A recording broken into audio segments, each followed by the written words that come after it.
কবরের চাপ থেকে কারা রেহাই পাবে? একটি বক্তব্যে শুনেছিলাম কবরের চাপ নাকি সবাইকেই দেওয়া হবে। ভাইরা আমার, কবরের আযাব, বিশেষ করে কবরের প্রথম চাপ, আযাবটা শুধুমাত্র পাপিষ্ঠদের জন্যই হবে, কিন্তু কবরের যে একটা চাপ থাকবে, কবর প্রথমেই একটা চাপ দিবে। যারা কবরস্থ হবে না, বারজাখী জীবনে যে যেখানে তার ধ্বংসাবশেষ থাকুক, সেখানে একটা প্রেসার প্রত্যেকটা মানুষকে দেয়া হবে, একটা চাপ থাকবে। একটা হাদিসে আসছে, নবী করিম সাল্লাল্লাহু আলাইহি ওয়াসাল্লাম বলেছেন, এই চাপ থেকে কেউ রেহাই পাবে না। যদি কবরের চাপ থেকে কেউ রেহাই পায়, তাহলে সে সাদ ইবনে মুআজ রাদিয়াল্লাহু তাআলা একজন সাহাবীর কথা বলেছেন, তিনি পাবেন।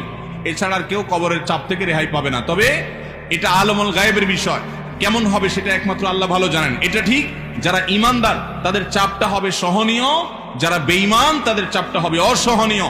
এই জন্যই কবরের এই জগৎটা সম্পর্কে সবচেয়ে বেশি ভয় পেতেন সাহাবায়ে কেরাম এবং খুদ রাসূল আকরাম সাল্লাল্লাহু আলাইহি ওয়াসাল্লাম সাবধান করতেন। তিনি বলেছেন, কবর হলো আউয়ালু মানাজিলিল আখিরাহ, আখিরাতের প্রথম ধাপ। যে ব্যক্তি এই ধাপে পার পেয়ে যাবে, তারপরে সব ধাপগুলো সহজ হবে ইনশাআল্লাহ।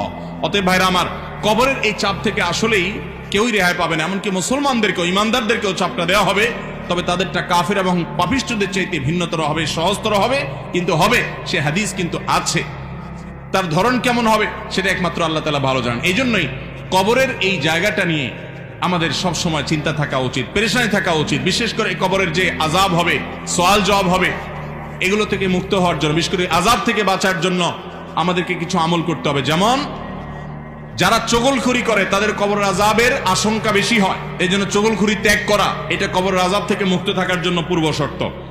আরেকটা হলো পেশাব থেকে ভালো করে পরিচ্ছন্ন হওয়া, পবিত্র হওয়া। ঘর বাড়ি, জামা কাপড়, শরীর পেশাবে মাখামাখি না করা, যত সম্ভব পেশাব থেকে পরিচ্ছন্ন থাকা। কারণ নবী রাসূলুল্লাহ সাল্লাল্লাহু আলাইহি ওয়াসাল্লাম বলেছেন, ইস্তানজাহু মিনাল বাউল, তোমরা পেশাব থেকে পবিত্র হও ভালো করে।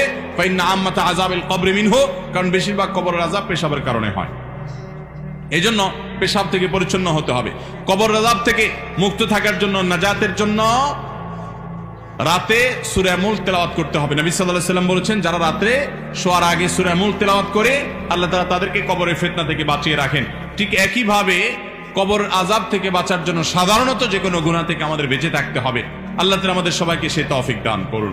তাহলে ভাইরা আমার, কবরের যে চাপের কথা বলা হয়েছে, হাদিসের ভাষ্য মতো সেটা সকলকে দেওয়া হবে, এমনকি ঈমানদাররাও সেটা থেকে রেহাই পাবে না। এই জন্যই সাহাবায়ে কেরাম অনেক ভয় পেতেন কবরের জগৎ নিয়ে। এখানে নাজাত তো বাকি সবগুলো নাজাত। আল্লাহ আমাদের সবাইয়ের কবরের জগৎটাকে সহজ করুন এবং বারজাখী জীবনে আমাদেরকে আল্লাহ তাআলা সকল আযাব ফিতনা থেকে বাঁচিয়ে রাখুন। এরপরে প্রশ্ন হলো, নিজের স্ত্রীকে অন্যের স্ত্রী বানিয়ে প্রবাসে পাঠানো কি জায়েজ? সেখানে যদি স্ত্রী চাকরি করে টাকা দেশে পাঠায়, সে টাকা হালাল হবে কিনা জানলে উপকৃত হব। আমার জানতে ইচ্ছা করে এই প্রশ্ন